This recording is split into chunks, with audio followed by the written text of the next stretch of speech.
दोस्तों आज है 1 अप्रैल। तो आज हमारे लिए आज का दिन बहुत स्पेशल है। तो इसलिए अभी लोग हम तैयार होकर जा रहे हैं एक जगह जहाँ पे आप लोगों को मिलवाएंगे हमारे दोस्त से।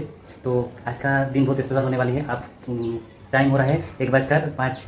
तो अभी हम लोग जा रहे हैं अपने दोस्तों के पास और दोस्तों के साथ हम जा रहे हैं एक जगह, वहाँ पर आज हम मस्ती करेंगे। तो इसलिए आप लोग हमारे साथ बने रहिए। तो आगे चलते हैं आप लोगों को। दोस्तों हम पहुँच गए अपने दोस्तों के पास। एक दोस्त ने हमें 10 मिनट जगह 40 मिनट बैठा के रखा था भाई ने। अभी वो भाई सोशल मीडिया में आना नहीं चाहता है, लेकिन वजह ये है कि उनका इतना फॉलोअर्स है ना, क्या ही बताओ, सिस्टम फाड़ देंगे। तो इसलिए वो डर में नहीं आना चाह रहा है सोशल मीडिया पे। अभी उनका लक्ष्य बहुत बड़ा है, उनका गोल बहुत बड़ा है, तो इसलिए अभी सोशल मीडिया में आना नहीं चाहता है। तो देखते हैं दोस्त लोग कितने देर के बाद आते हैं। और दोस्त नहीं, बहन लोग, हम लोग बहन हम बहन लोगों के साथ जा रहे हैं एक जगह बहुत खूबसूरत है। तो आप लोग वहाँ पे मिलाएंगे इधर।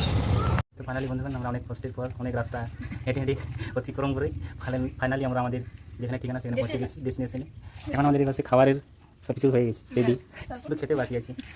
আর মানে বন্ধুরা কথা বলতে লজ্জা পাচ্ছি, এর অনেক কিছু বলতে আমরা এত দূরে আসলাম। কেমন লাগছে বল একটু? ভালো, আজকে দিনটা স্মৃতি হয়ে থাকবে। আর তুই এত ভালো ব্লগ বানা তাহলে চ্যানেল খুল। এই সানা কিছু বল। সানা তো বলতে লজ্জা পায়, তুই ক্যামেরায় আসতে কথা দাদা খাওয়া নিয়ে কিছু বলছে, মাংস নিয়ে কিছু বলছে। শোন কিছু বল। তো দেখিস বন্ধুরা কত লাজুক, আর কিছু বলতে চান।